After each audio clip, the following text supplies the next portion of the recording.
Welcome to Series 7 of the Dig podcast, and I am your host, Caroline O'Neill.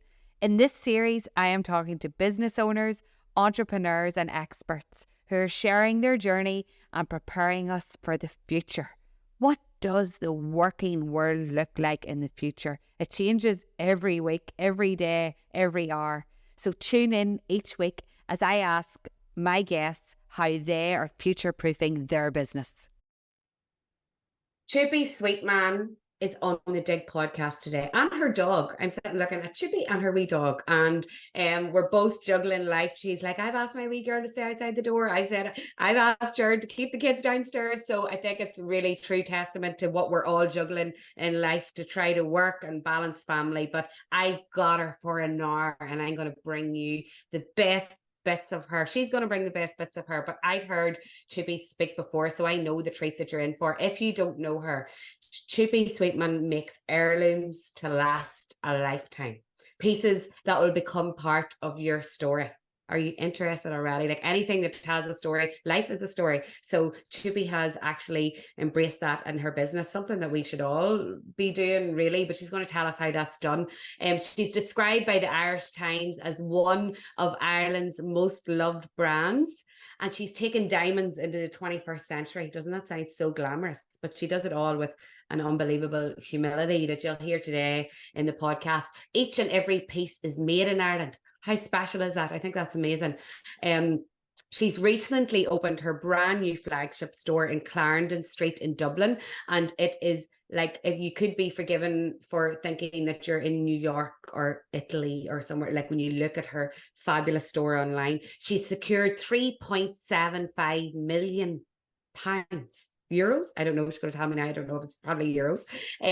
For her expansion. And you know, that's not easy done. A lot of us wouldn't even know how to secure £1,000 because we don't know how to go about it. So we want to talk to her about that. And this here is really, I thought this was really something you would all love to hear. She doesn't want to just be the best luxury brand in Ireland. She wants the world. Don't we all? But she says it out loud. And she's not afraid to say it. And that passion, you know, is kind of what it takes, I think, to actually ever even approach being the best in the world. But she's actually shipping to 70 countries worldwide now, 50 people on her team, a community of 250,000 globally. So that vision is almost nearly a reality by the looks of it. And how she did it all, I don't know, with her dog on her knee and her child outside the door and telling her mum to put her phone on silent. Well, she's going to tell us all now. Welcome to the Dig podcast, Chupi. Caroline, my pleasure to be here amongst the chaos of domestic and personal and professional life as usual. Nothing different. No, definitely not. And everybody, Chupi, that listens to the Dig podcast are exactly the same. I get messages all the time like, I'm juggling it, I'm afraid of dropping the balls, I've dropped the balls, I can't pick them up. We're all the same, right? Absolutely. And I always think of my mum's words, you know, you have to choose. It's she always said you could have a happy child or a clean house, pick one. And I think I make those decisions in my life every day, which is like, we've one little girl who's 3, Caroline, and we adore her and she is very happy. She is, now don't get me wrong, a tiny tornado, but a very happy tiny tornado. But our house is upside down most of the time. And so we choose, if I have an hour in the evening, I don't tidy, I spend it with her. So I think that balance, which is kind of the epitome of work-life balance, which isn't where everything is in perfect harmony, but where some things are getting your attention and some things aren't. Because my mum likes to say to me, Chupi, what weighs your washing basket today? And I'm like, I don't really care, because if I care about it, it means I'm not caring about other things that really matter. So I love that attitude, but we have to train ourselves because we can beat ourselves up, I think, sometimes. I prioritize. Like, there's times of the year where laundry gets done monthly and there's times when it gets done daily, and that's just the way the world works. If we're going to, because we've made a huge transition as women. I think about myself. So my mum is one of the founders of the women's movement, sort of the 13 women who took the contraceptive train up to Belfast and brought back contraception. Although actually they didn't bring back contraception. So the contraceptive train is a really famous stunt by the women's movement in the 70s. They actually brought back Anadin and Panadol because they couldn't actually get contraceptives. So it's like the power of a memorable moment of doing doing something amazing. But so my mum really instilled in my brother and I that we could be anything we wanted to be and we could do whatever we want. But there's still a huge challenge for most women in that, you know, I am a CEO and a mum, and the dichotomy of that, and that childcare still rests very much with women. I have to say I'm very lucky, my husband's amazing, but by and large for so many people, the challenge for all of us is, how do we do both, and how do we decide what we want, and then how the hell do we get there? Not easy, not easy. But with people like you, like, and everybody that's vocal about the challenges helps, whether we're coping or not. If you're vocal about it, I think it helps to see that other people actually struggle too. Someone in your position, when you look online at everything you're doing, for you to say that you don't do your washing, it's very, very invigorating. So thank you for sharing that. Chupi, whenever I was doing all my research, like, there's loads of lovely articles online about your, you know, your past and your journey and all. But people maybe on the Dig podcast that don't know you, could you tell us a wee bit? I know it started off in food and fashion. I know there's a little bit of both. So do you want to talk to us about that? Absolutely. So Chupi is my baby. We're Ireland's most loved fine jewellery brand. So like you said, we make jewellery that marks the biggest moments in your life. So the day you fall in love, the day you get married, but also the day you get divorced, the day you break up with the terrible boyfriend, all of those other moments. So we are love, hope, and everything in between. We're a global business, so based here in Dublin.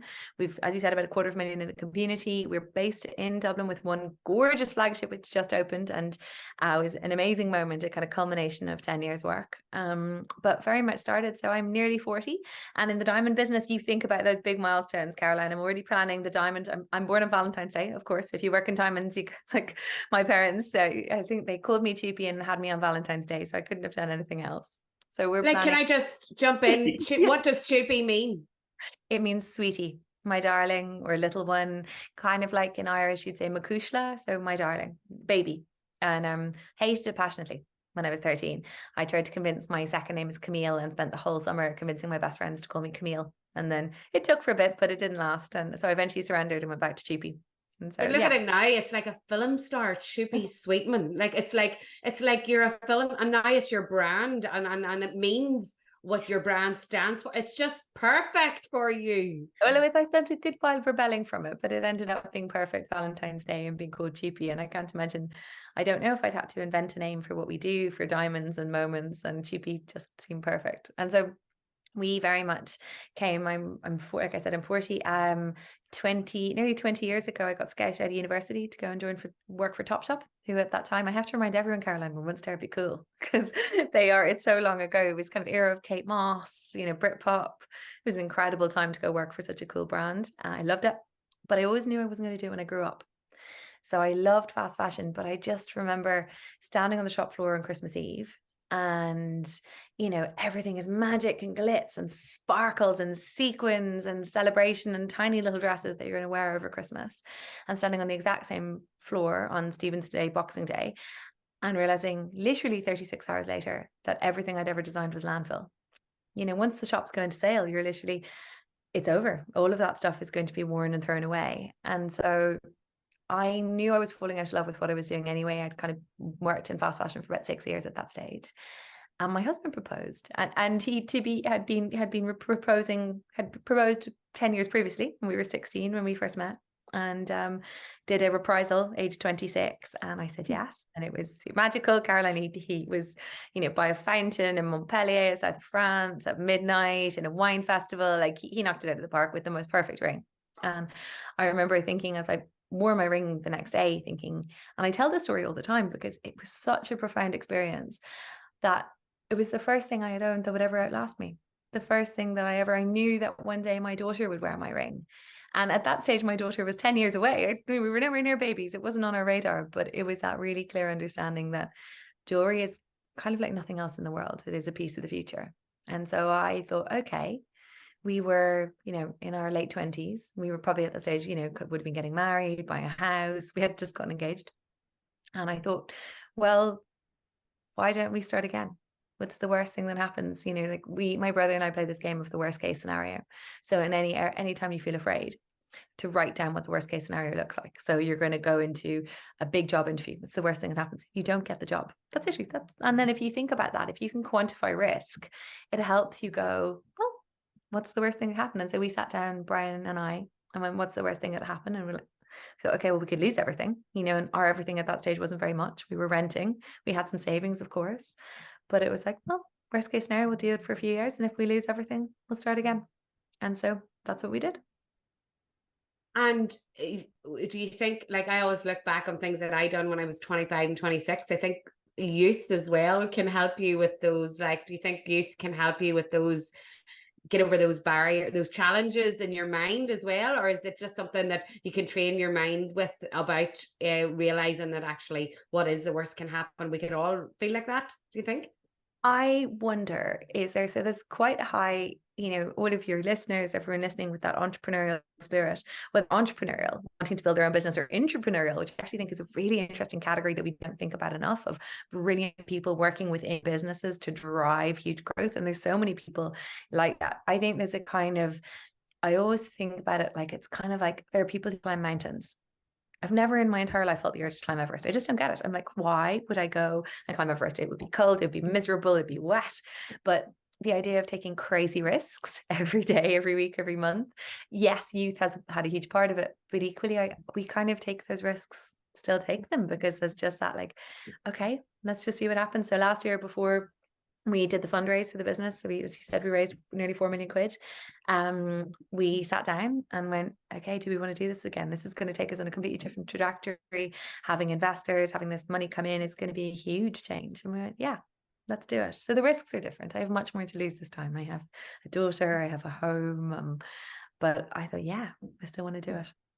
That's amazing. And I think people listening will, I think sometimes you need somebody to say that out loud. What is the worst can happen? So me and my husband are going through that recently. We're selling our house and we're building a house, and we're halfway through building our house, and we've sold our house, but we went through the whole thing of what's going to happen if we don't sell the house and we need to finish the house. And I said, well, the worst that can happen is we stop building the house and we continue to live here. So once we said it out loud like that, it helps you move forward. So you're right. I think people need to think like that and realize that.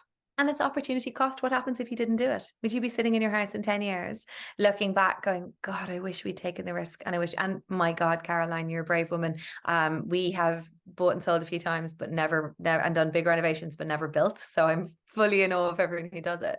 But I think that thing of just recognizing, yeah, like growth is kind of the human condition. Our desire is to grow and change and move. And so we, in the midst of COVID, having bought our house, done a massive renovation, had our tiny girl all in the middle of COVID, decided then sell our house and buy another one. Because at that point, there was a long reason my mum was moving. We wanted my mum to move in, and we do intergenerational living and all that. But I kind of think, yeah, risk. I always worry when it gets a little bit quiet. I'm like, okay, what are we going to do now? Let's flip the table. Know. I think that's a trait of entrepreneurs for sure. And I love, do you know what? I love that there, what you said about it. I don't know if I've ever heard of anybody calling it. I heard that word, what did you say? Entrepreneurial. Entrepreneur. And I love that. I've heard it described before, and I just think it's such an amazing thing, because sometimes I think entrepreneurship is overly fetishized, whereas, like, yeah, I'm pretty good at what I do in my area of speciality. I think I'm a pretty good designer. I'm a pretty good CEO. I'm a pretty good founder, but I'm really, really bad at other things. I'm shockingly bad, and Chupi is what it is because of the incredible team behind me. I know we opened our store recently. We got the keys on the 1st of October and we opened on the 17th of October. We turned around 1,500, it's a 4,500 square foot store on Clarendon Street in Dublin. And we opened 1,500 square foot of it within 17 days. That wasn't me. That was our phenomenal head of ops who got that out the door, a brilliant team who worked behind me. So recognizing that talent is what builds mountains. Like, I'm the one who sets that. I'm like, cool guys, we're going to climb that mountain. The team behind me are the ones who make it possible. It's so true. And sometimes I meet people and they're like, oh, I just work in somewhere, or I don't have my own business, and they hold their hands up and like shake their head and do all. And I'm like, oh, don't say that, because you are the people that help the other people, and we all help each other be the best. So no, I agree. That's brilliant. It's brilliant. Come work for me. Build a dream. Let's do it together. Exactly. The Dig podcast needs your help. Did you know that we have thousands of people download the podcast each week, but still people haven't subscribed or followed on the channel?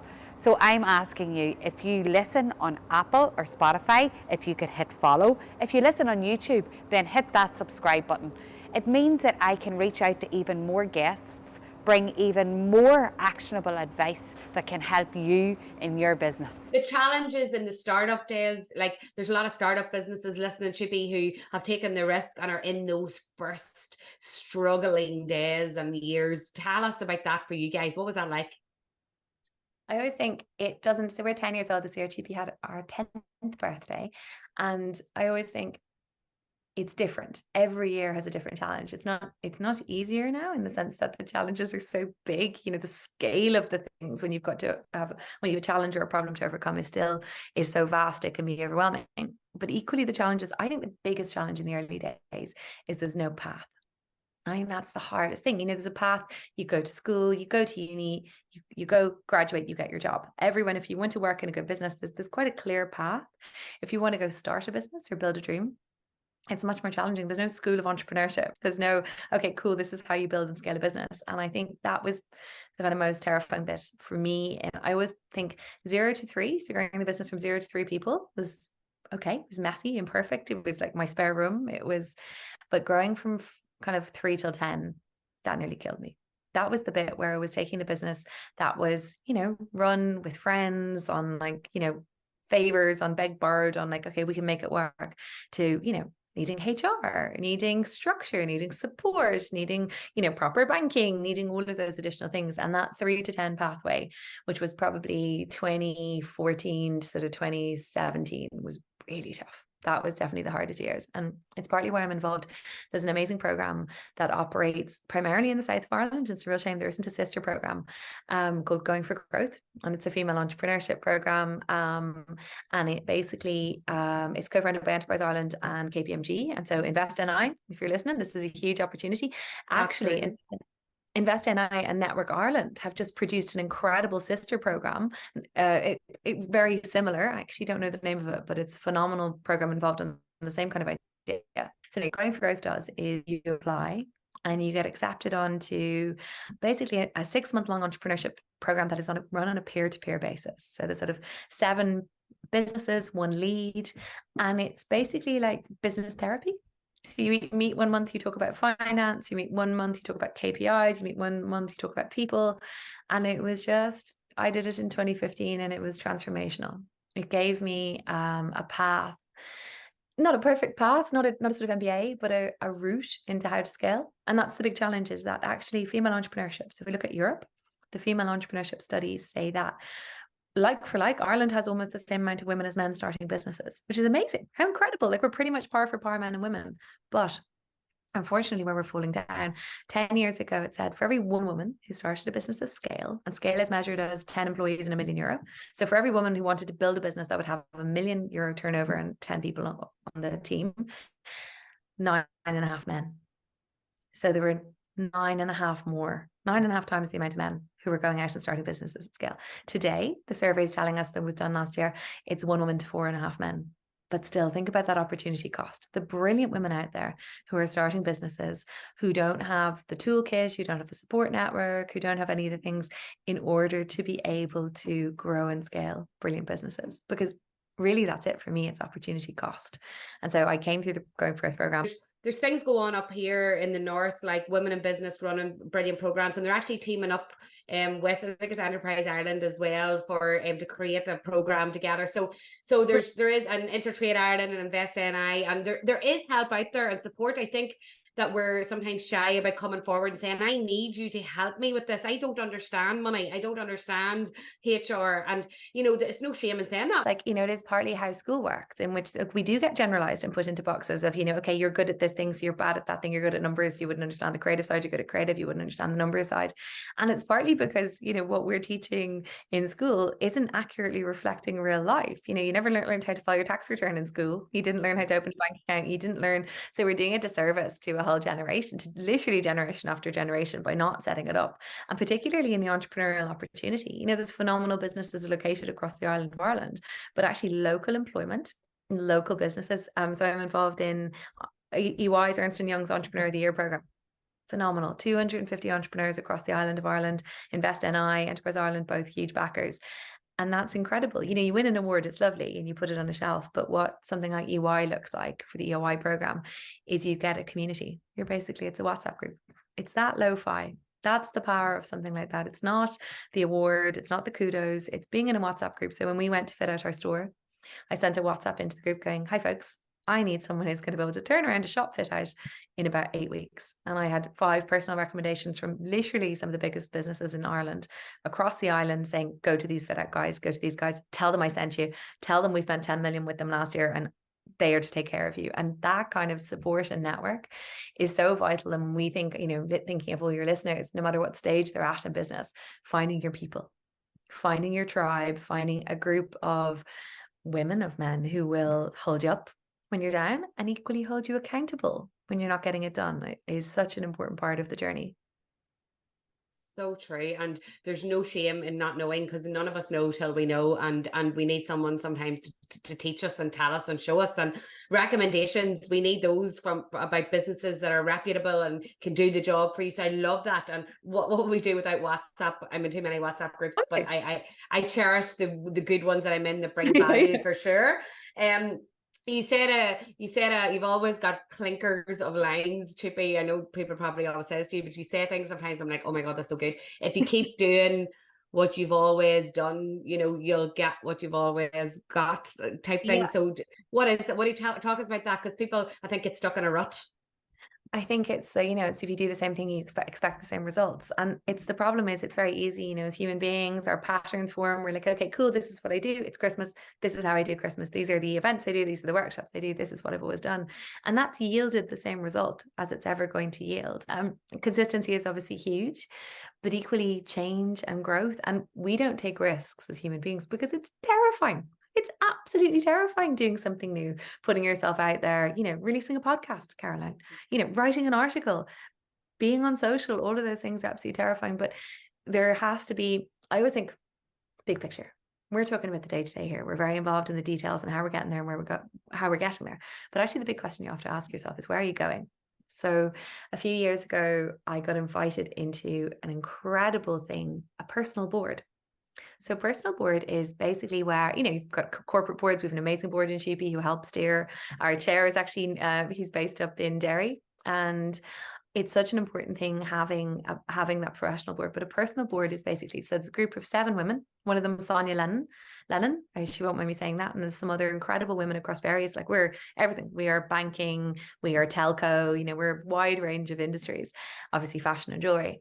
What it is we meet about once a quarter. We present our personal and professional challenges, and we're held to account in the way a real board. You got okay, yeah, you want to do this? How are you getting there? What's the plan? Talk me through the details. How are you going to make it work?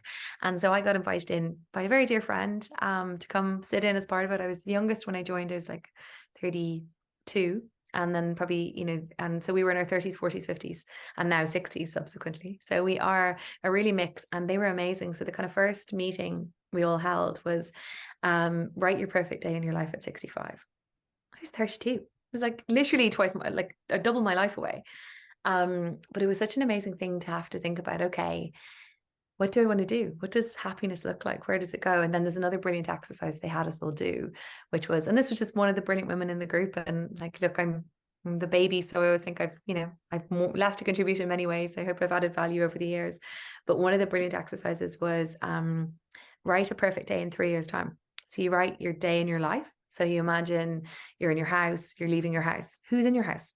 Is there a husband, a wife, a dog? No dogs, 5 children, no children. Where do you live in the world? Are you living on a beach in the south of France? Are you in a skyscraper in New York? Are you in little sleepy Dublin? And then describe your day. You're going to work. What does work look like? Who are you working alongside? And it was so transformative, because I always think we're frantically trying to get somewhere, but what does it look like? What does it feel like? Who's in that picture? I think of my own first one. I did one back in 2014 for the very first time, did this kind of 3-year map, and I did it for 2017. And I said I wanted to scale Chupi to about 25 people. The office, we were going to be living in a house with steps down from it. We were going to have offices with bare brick walls and exposed beams, and wooden floors. And we were going to be exporting into, I think I put about 15 countries at that point. And all of those things came true. And I really struggle with manifestation because I think it's quite privileged. It's very much like skinny white girl stuff of oh my God. And then I wanted to buy a house, so I bought a house. And whereas I think what I love about this, it wasn't manifestation. It was, I had a plan. So I knew what my plan would look like. So when we looked at houses, I was very specific in my plan that I wanted to be able to walk to work. And I just knew that I'm really fussy, Caroline. I'm obsessed with time. So I think time is your greatest asset because it's the only thing you can't get more of. Everything else you can, you can always figure out ways to make everything else work, but time and health.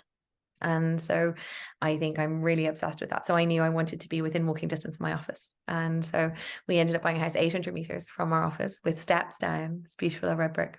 Subsequently sold it because my plan changed. But at that point in time, it was the right plan. Had cut offices with exposed brick walls and wooden floors because we viewed about 20 other offices. But I was like, no, Brian, I have a plan. Like the plan says we're getting this. And we actually just handed back the keys to those offices today. A huge moment to say goodbye to them. They were where we took Chupi quite literally from a spare room to a proper business. And it was a huge moment to say goodbye. But having that plan helped. It also meant on that plan, I had things like I didn't put children. It was 2014. And my plan for 2017 was Brian and I would be in the house because at that point we didn't want babies or we weren't ready for them. And then subsequently we quite a long road to parenthood. And I always remember looking back in 2017 when we said, okay, on my plan, I put a baby and possibly two. And it didn't work out. It took much longer. We were 4 years having our little girl. And so it's not that you can manifest your dreams, but I was able to write down I wanted to start a family. And so we got there. We got to start our family. It took a long time, but having a map, not just a dream, not something effervescent, but having on piece of paper, a concrete vision for where we're going and what we're doing. So how do people do the board themselves? So this sounds very, like when I'm listening, I'm like, oh my God, what a privilege to be asked onto a board like that. But people could create a board like that amongst their peers themselves, right? Absolutely. It's called a board you can't afford. So if you Google board you can't afford, it's a lovely concept. And essentially what it is do it with your peers. It can be with your besties for sure. But what you're trying to do is have balance. So if you are really extroverted, really outgoing, really social, really like, yeah, we can do anything in the whole world. You need pragmatic people on it. You need people who are like more cautious, more conservative. So you have a balance of personalities. So you end up with a group of people who are able to balance each other out.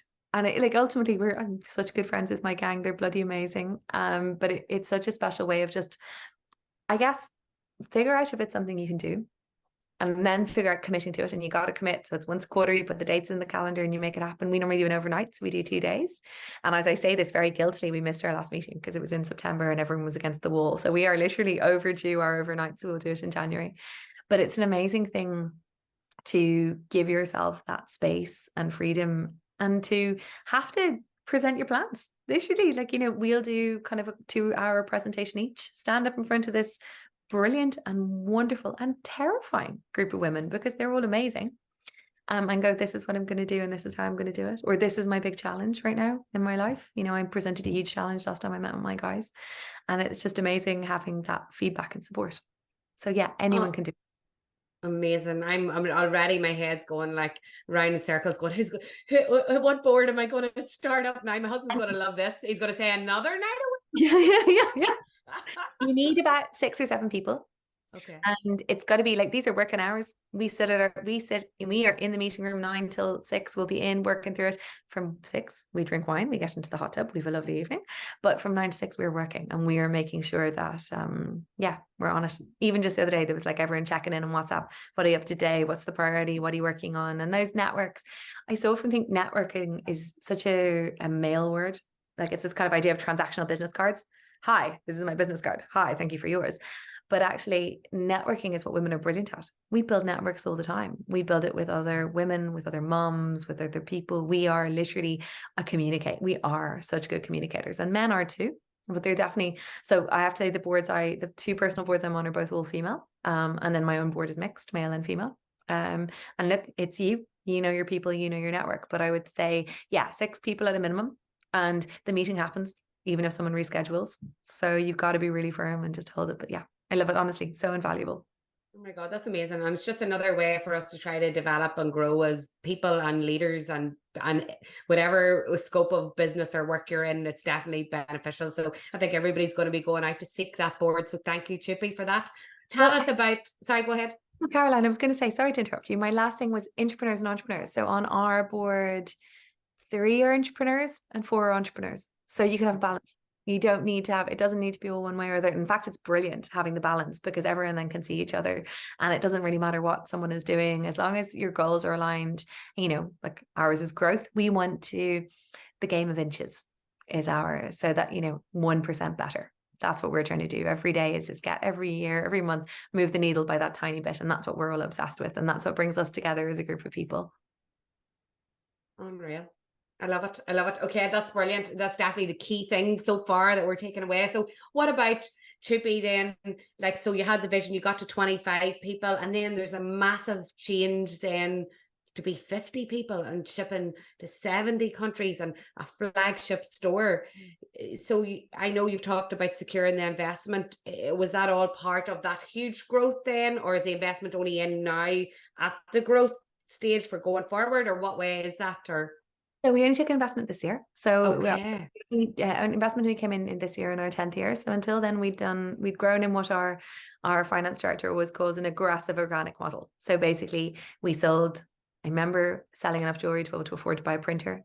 I remember selling enough jewelry in order to be able to hire our first person. I literally remember the first contract, and it was not on the high street of all things. So not on the high street, it's big British. It's kind of like British Etsy. And we remember we got a contract with them, and it was about 400 quid a week. And I thought, okay, I can afford to hire someone. So at each of those stages, it was ambition. Where do we want to go? Let's set the plan, set the path, let's have the vision for it. And that, for me, it's always been global. I measure the world by global impact. I've always thought, you know, what an incredible thing to get to do, to go and change the world, not just what we do here locally, but that big global piece. So that was important. And then just, okay, what are we going to do? What's the next thing that's going to move the needle? So I'm sure you've heard the Pareto principle, Pareto. So Pareto says that 20% of what we do delivers 80% of the value. And so I think that's something I've asked myself every year. My team, we ask is like, okay, what's the thing? Here are all the things, folks. Like, we're just laying out, we've got a gorgeous event calendar in the run up to Christmas, and all these gorgeous events we're doing all over across Ireland. We've got a beautiful store open in Brown Thomas down in Cork. We've got our own store. We've got a gorgeous trunk show happening in Kildare Village. And there's all these moments, and we're going, okay, we were going through it, and I was like, okay, what's our 20%? Like, actually, if we had to cut half of these, what would we cut? And so trying to ensure that what you're doing, because there's only so much time in the day, there's only so many hours, how are we going to deliver that impact? So a lot of the growth has come, and it's not linear, you know, by any means. The last 10 years have been a roller coaster of many moments this year. Like, my God, if you had to think, you know, back in spring 2020, we'd do a pandemic, a war, inflation, and now another appalling war happening in the world. And you just think of all of the huge challenges that we have faced. So it's not as a country, as a society, as a world. So, and then obviously as a business, and all business owners have seen that with the huge change happening. So it's not been linear, but I think the thing that's really helped is being really clear on the why and the what. I've always been obsessed with, I love Simon Sinek's book, Start With Why. You know, we don't buy what you do, we buy why you do it. And that's, you know, I could show you, you know, I can show you, your listeners won't be able to see it, but I'm showing you a diamond ring. And when you look at that ring, is that £1 or €1 from Primark? Or is it handmade in Ireland? Is it recycled gold? Is it lab grown diamonds? Is it something I'm buying for something shiny for Saturday night? Or does it mark one of the biggest moments in my life? And I think for us, staying really, really focused on why, not just what. We make beautiful jewelry. It's incredible. It's all made in Ireland. It's, you know, it's genuinely amazing. But why people come to us is they come to mark the biggest days in their lives. They come for love, for loss, for every moment in between. And so being really fixated on what you do. You know, what is it? What are you offering people? Why does it matter? You know, what are you doing to inspire them? People are listening to this podcast because, like all of us, like I listen to my podcasts at kind of 8:30, baby in bed. Okay, I need to do something that just like raises me out of the daily, like lifts my head up and goes, and that's why I listen. That's why people are listening now. So that's our job right now, is to, I could tell you lots of practical things, but actually, yeah, you know, tell you all about what I did today, but actually it's the big stuff. It's the out of the details moments that matter. It is. And I think people get lost. They get so busy, so frazzled. They're just moving from challenge to challenge. They forget about their why. But everyone that in the world of work is working mostly, well, not everyone, but I would like to think that a lot of the people is because they love what they do. They did at one time. So finding that again, reasons why they're doing it, so important to get that spark ignited, isn't it? Hugely. And I think, look, it's obviously a huge privilege. Not everyone loves what they do every day of the week. And there are days when you won't. There's times in your life where you've just got to do the thing and get through the thing. But, life is terribly short. This is it. This is, I think back to my own board. So we wrote Perfect Day in Your Life at 65. Equally, one of the things we talked about was writing your own obituary. And if you want to talk about clarity, about understanding what you want to do and why you want to do it, to write your own obituary is just this incredible exercise that makes you think, okay, will it say she answered her emails on time? No one's going to care. Will it say she got back to every single text message in a timely manner and with an interesting anecdote? No. And so thinking about, okay, what does it look like? What does it feel like? And how do you want to feel? How do you want to remember? I think it's kind of, for me, quite tied to jewelry, because I always think jewelry marks the biggest moments in our lives. If you ask your mum or your granny to tell you the story of their life, they'll tell it to you through their jewelry. It'll be the day they fell in love, the day they got married, the day you arrived into the world. And in the same way, I always think, how do I want to feel in my 70s? What will I look back on and go, yeah, we did the crazy thing. We took the risk. We went on the adventure. I wore the sequins. I'm a big believer in getting really dressed up. So I own a pair of jeans, which I wore the other day. And my daughter was like, Mom, take them off. She was so horrified. We are a full tutu sequin commitment household to getting ridiculously dressed up. I was laughing, I think during COVID, I was saying my Kate from work, my co-director and we got more and more dressed. You could tell as the days went on, more and more extravagantly, because it was my way of finding joy. I'm sure you've heard of glimmers. I'm totally obsessed with No, what is it? A new little trending around. So instead of triggers, things that trigger you and make you feel sad or cross or upset, glimmers are little things that bring you joy. So getting dressed in the morning into your favorite outfit, I was thinking, if you get hit by a bus in the morning or all your good clothes, what's going to happen to them? Gone. They're sitting in the wardrobe. All those shoes you've worn once, and all those bags that come out on good occasions. And I wear them all. My cobbler, I turn up every now and then being like, just ordered another pair of shoes. But I would much rather wear them and wear my gorgeous pumps, my sparkly gold pumps into town every day than have them for good days. Today's episode of the Dig podcast is brought to you by Night Owl Studio. You've heard me talking about Night Owl over the last few weeks, and that's because I'm actually working with them on some of my own projects at the minute. But they are a creative agency based in Cookstown, County Tyrone, but they're virtual really. Like, you can access their services from anywhere in the world. You know yourself how it works now, but they offer a range of services such as design, photo and video content for your business. And today I wanted to talk to you about product photography. So if you're selling a product yourself, whether it's like jewellery or clothes or cosmetics or whatever, you'll know that the most important thing that you can do is to make sure your product looks the best that it can be.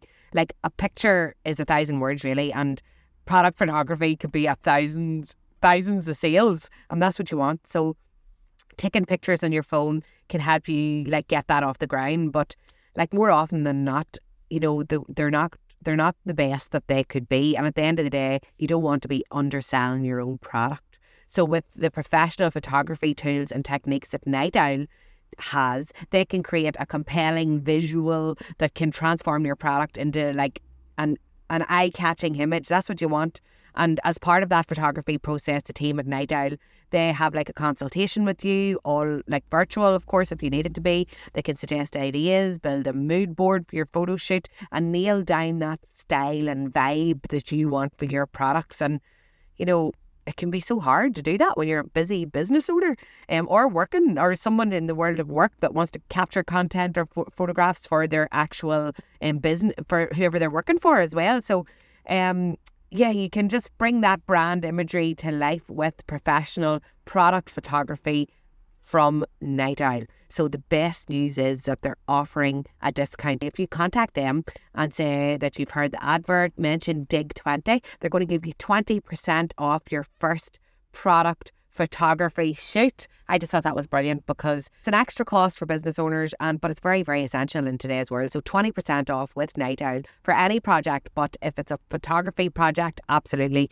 you can get that 20% off there as well. So you can follow Night Owl on social media at Night Owl Studio NI _, or you can check out their website nightowlni.com. And I want to thank them for their support with the Dig podcast. I couldn't do it without amazing sponsors, and it's a pleasure to work with them.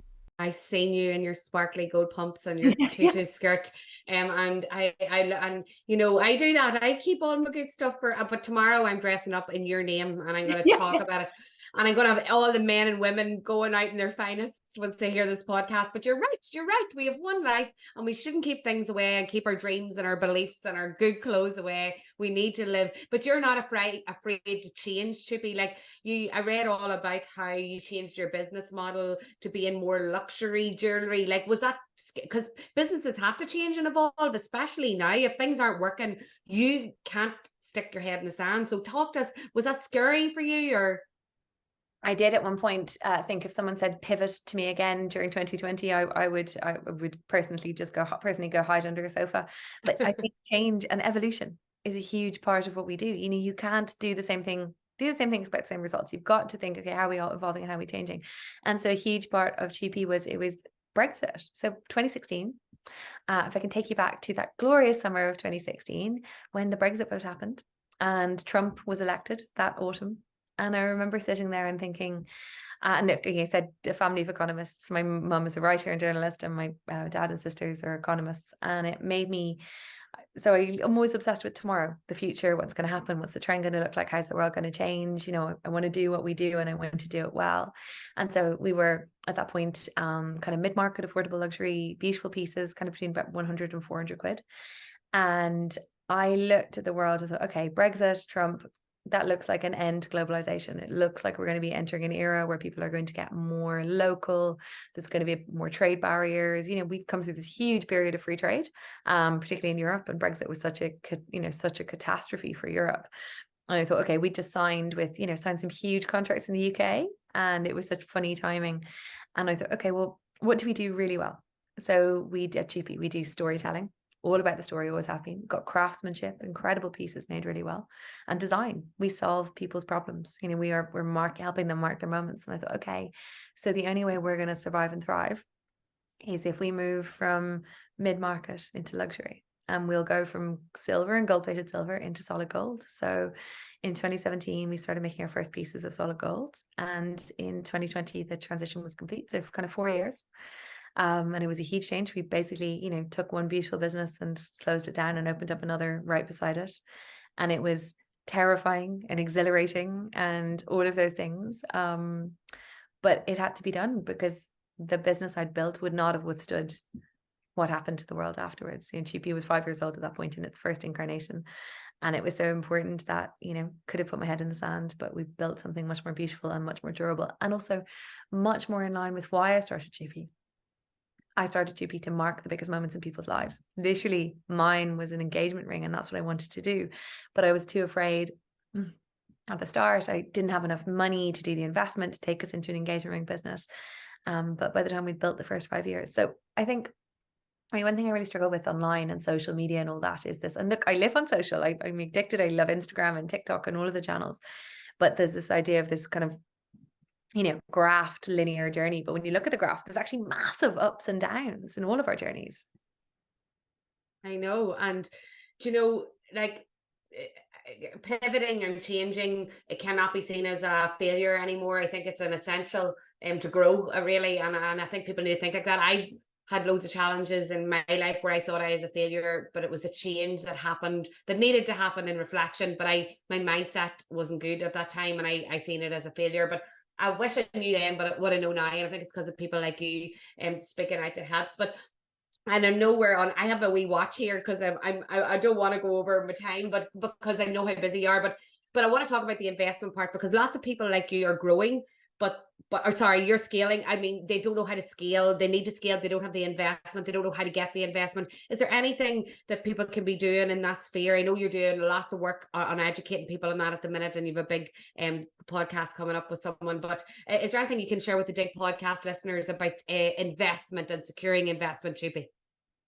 I almost think it's such a good question. First of all, the big challenge is for, and I know I've focused a lot on women, Caroline, because that's my neck of the woods. That's what I know best, and female entrepreneurship.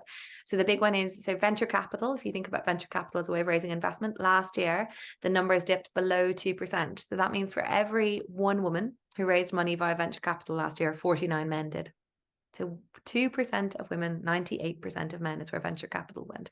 So female-backed businesses are in general, female-founded businesses are in general receiving less money and less money and less investment than their male counterparts. It means your brother would have 49 times more chance than you would, 48 times more chance than you would of raising money if you had a similar idea. I think the big thing there for me is it's kind of twofold. The first one is everyone is obsessed who has a business with money. If I could just get more money, if I could just raise more money, if I could just do this, if I could just do that. Having built a business over 10 years without any external money, I would say money is amazing. It's brilliant. I love our investors. It's giving us such opportunities to do amazing things. But I sometimes think people get so fixated on this idea of raising capital when actually your job is product market fit. Do you make something that people actually want? Yeah, that's our job when it comes down to it. And obviously recognizing within that, there are certain businesses that simply have to have capital. There's certainly pharma businesses that they just can't build without capital. There's certain tech businesses that just can't build without capital because it's so capital intensive. But still with that in mind, I think the obsession with loans, grants, funding, finance, and investment is looking at the wrong end of things. I think your first job is product market. If you are sure that what you are building is so bloody brilliant, then start it as small as you can. Sell it. Like literally, I remember selling enough jewelry to buy a printer. We didn't have a printer. We were going down and paying, it was like 10 cents a page or something, getting it printed and buying the printer, hiring the first person. And it's brutally slow. It's unbelievably hard. But it's also an amazing way of doing it because it meant we built Chupi with our audience and with our community. So we built alongside these amazing 250,000 people who grew with us as we grew. And having capital in is amazing. So with that caveat aside, that I always think start with really start with just making sure that what you're doing is valuable. It's like the chocolate teacup. It's wonderful, it's beautiful, it's a gorgeous object to design. It's worthless. It doesn't actually do what it needs to do. And so make sure what you're doing, it's that wonderful description of, are you fishing in a dry ditch? Your product can be wonderful, but if no one needs it and no one wants it, then there's no point raising money. You can raise 10 million and it'll all be gone because you're not actually serving a need in the world.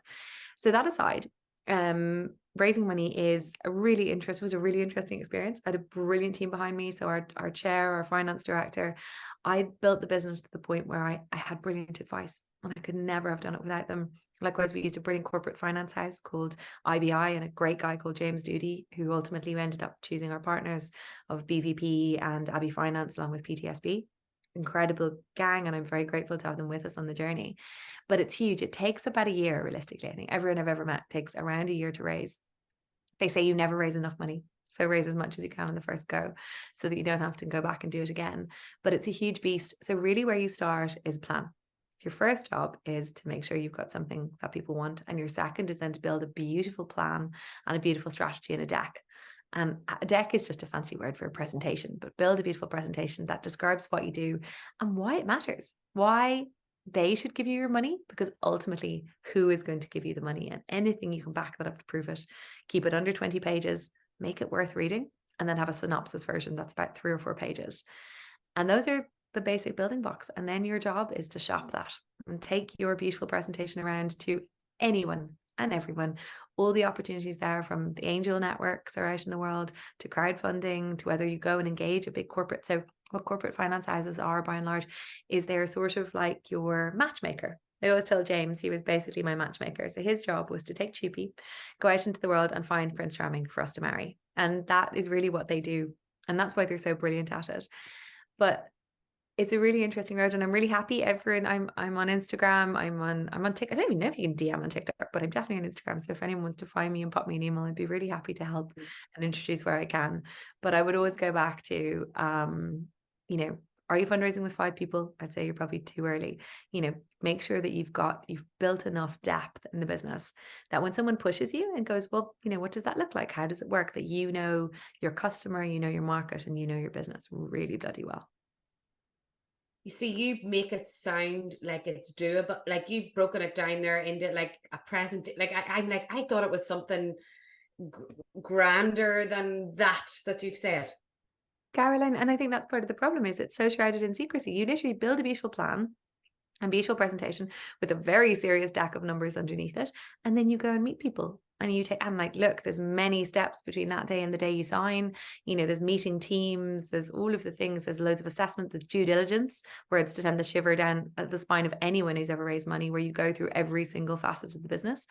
I just remember I was like, so tell me what due diligence is. And I was like, oh, they literally check everything you've ever said is true. And I was like, of course it is. And they remember our lawyers saying, yes, but it's not always for everyone. And so there's many steps that take you on the road, but of course it's doable.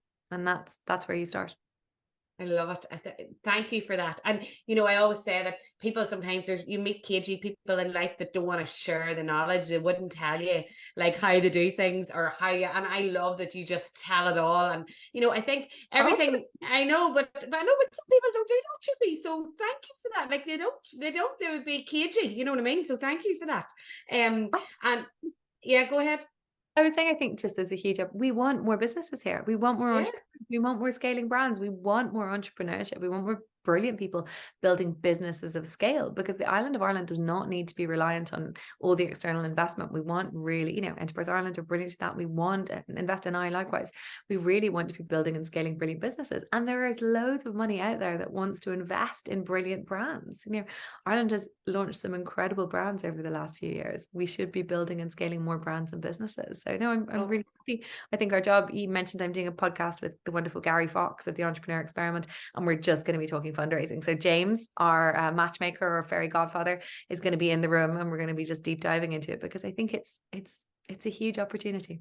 It really is. And I'll share the podcast when it comes out on my platform for people, because we've only touched on the surface there, and people need more information. So great that Gary's doing that with you, and amazing to get that information out there. And I think if anybody wants anything in life to do with their work and their business, the bones of it is there in what you've just said, whether it's for capital investment, whether it's to get a mentor, whether it's to start a board, whether it's to get an influencer on board in their business. Getting all your ducks in a row and showing why you're the best and presenting it to someone is the way you do everything, isn't it really? Hugely. And I think that's such a good way of summarizing it, because look, that's raising investment. That's one very specific route. But actually what you want, you know, whatever you're doing, figure out what's in it for the other person. We're so obsessed with our own story and our own journey. You need to figure out what's in it for them. So for us, for our Chupi community, we mark the biggest moments in their lives. That's our value to them. We're there on those biggest days, the worst and the best days. Likewise, for our investors, we're helping them build something brilliant that will return. For the influencers we partner with, we give them sustainability, made in Ireland, all of that magic. And for journalists, we give them a story worth talking about. So your job is to figure out not just what, but why. Why does someone else? Why should they work with you? Why should they care about you? Why should they invest in you? We're obsessed with our why. We need to be obsessed with others' why. I love that. And what a way to end the podcast. Like, it's starting to get dark now. Like, I've been talking to you, like, there we are, we're 4:30. I have a time to an art now. I knew I was going to try and do it in the hour, but Chupi, I just want to say thank you. Like, we're so proud of you. Like, I don't even know you, and I'm proud that a woman, like, I'm 40 and I'm like, and you've a child, you've children, and you're, you know, I have children and we're juggling, but you're like, I look at you so proud that someone like you is fighting for women, fighting for business, for entrepreneurship and businesses, and still being really nice person. Oh, Caroline, she catch me on a bad day. I'm fierce cranky, but by and large, no, I don't. I just don't think I don't think there's anything to gain by being bad tempered. There are enough cranky people in the world. Our job, like, you know, leave people better than you find them. That's it. Like, we've so much. Being alive is a privilege. Being here is such a privilege, and we sometimes forget how lucky we are. So yeah, I definitely believe in joy. Well, you're spreading it for sure. And, you know, sometimes in the world of work and business, and you see people doing grand things, you think that they would never embrace you or your story or come on your podcast. So I don't take it for granted. And I say that to everybody that comes on, because it's a privilege to be able to speak to you and share your story, but for you to spend your time with us on the Dig podcast. So thank you. I can't wait to visit Dublin and visit your beautiful new store and showcase it all and show everybody that follows and social it. And good luck with everything, and stay in touch. Well, Caroline, thank you so much. 250,000 downloads. You should be so bloody proud. It's you. No, like, what an achievement. If you think the didn't even press, the very first one, I forgot to press record. So yeah, exactly. And think about it's taken for you to do this. So congratulations. It's a milestone moment for you. So we're Thank here. You. Caroline, Thank you, my dear. Thank you, my dear. Thank you. See you soon.